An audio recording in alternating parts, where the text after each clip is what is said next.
The national broadband network took a giant stride forward this week when Telstra and Optus both signed deals to migrate customers and infrastructure to the NBN.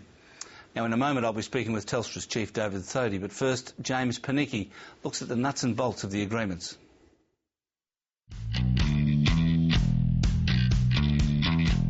Today, we're in a position to announce another big step forward with the delivery of the national broadband network.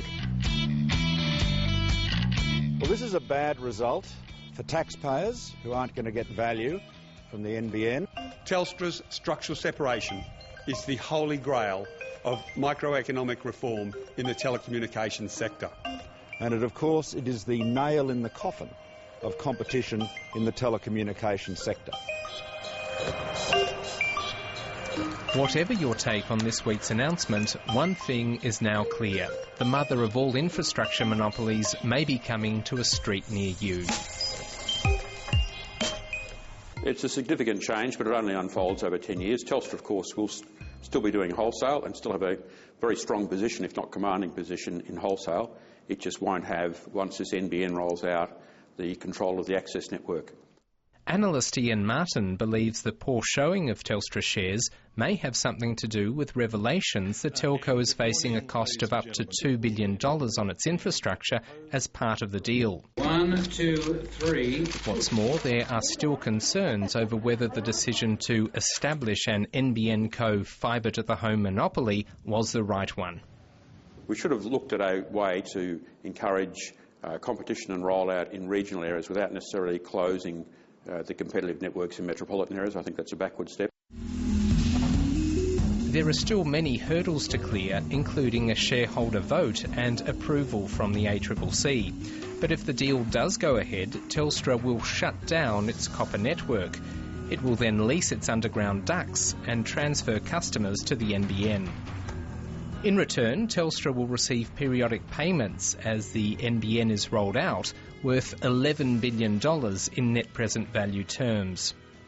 Well, I think Telstra comes out ahead overall with the deal, and then the issue for the smaller players is really how do they migrate from paying around $16 for access to the copper network to $24 or more for the broadband network. So it's not clear whether they end up as winners or not.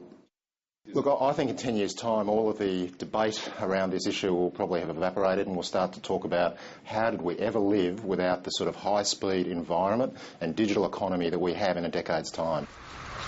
Optus will also shut down its cable network and see 500,000 customers move to the NBN. In return, Australia's second-largest internet provider would receive $800 million. You'll also get companies able to compete for the first time on a level playing field.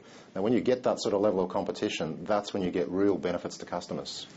In theory, the NBN was supposed to fix competition in Australia's broadband market by creating one wholesale network on which retailers could all compete on equal terms. But the paradox remains. The government has shut down one monopoly only to replace it with another, while also discouraging other forms of competition like wireless broadband. First of all, we need to make sure the Minister's direction to the ACCC is watertight. You know, Telstra has a history of exploiting loopholes wherever they see them. The ACCC wants to make sure the environment remains competitive as Telstra's copper network is gradually replaced over the next 10 years. And with Telstra indicating it will do everything it can to attract customers over the transition period, the ACCC's concerns over Telstra's continuing role as both a wholesaler and a retailer may yet bring the deal undone.